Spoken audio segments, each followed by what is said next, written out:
My father was Edmund Albert Chester Sr. and had an illustrious career as a newsman, being the point man for Latin America Communications. So after my father worked for CBS, you know, I don't have all the details, but I knew he wanted to get out of the rat race, because I hear a lot of reference to getting out of the rat race and going back to Cuba, which he always loved.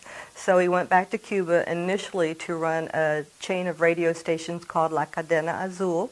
And, you know, I don't know what happened, but he didn't stay with that for very long and eventually wanted to stay in Cuba because he was towards the end of his career.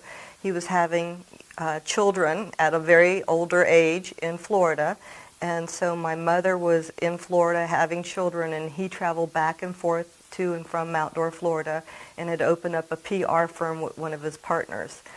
So he had Chester and Irby. Irby was more of the tourism, Chamber of Commerce end of it. My father was more of the PR person for the Cuban government.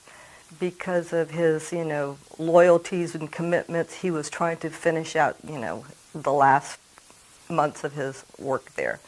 And of course, you know, too little, too late, you know.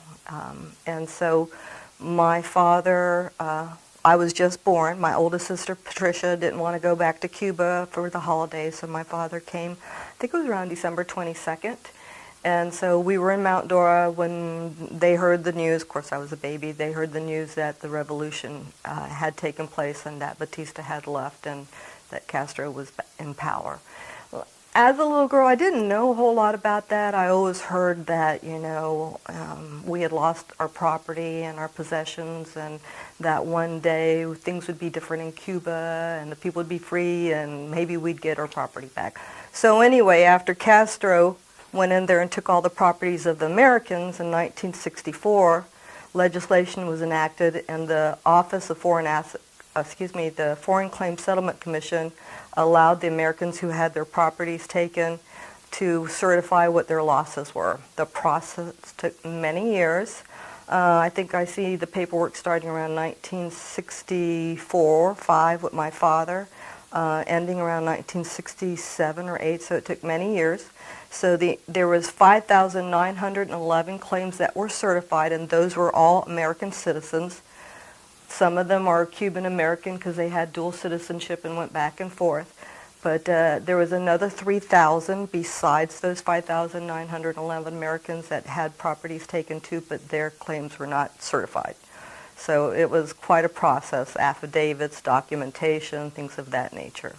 So our government, that's the Foreign Claims Settlement Commission's entity, certified that they, on our behalf, when the embargo ended, and there was always the reasoning that that would be when the Castro government, the communists, would be out. That's what everybody thought. But that when the embargo ended, that the State Department would negotiate with the Cuban government our value of our properties that were taken by them back to us. So we should get compensation for what was taken. And what was taken was certified by our government.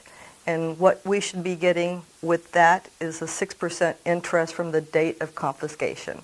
So our claims would be worth whatever it was, $500,000 for instance, plus 6% interest since the date of confiscation.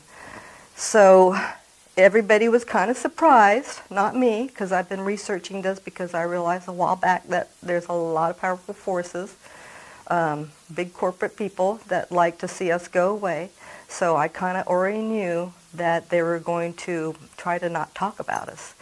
And I've had other claimants contact me that were like, shocked, the president doesn't say anything about, you know, the American claims. Well, that's because a lot of people have forgotten who we are and what happened. But you know what?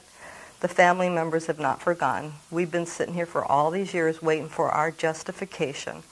And I guess it is disappointing to still to this day not been contacted by our State Department. Still to this day, the whole reason of the embargo never being uttered by our president, oh yes, and there's those Americans.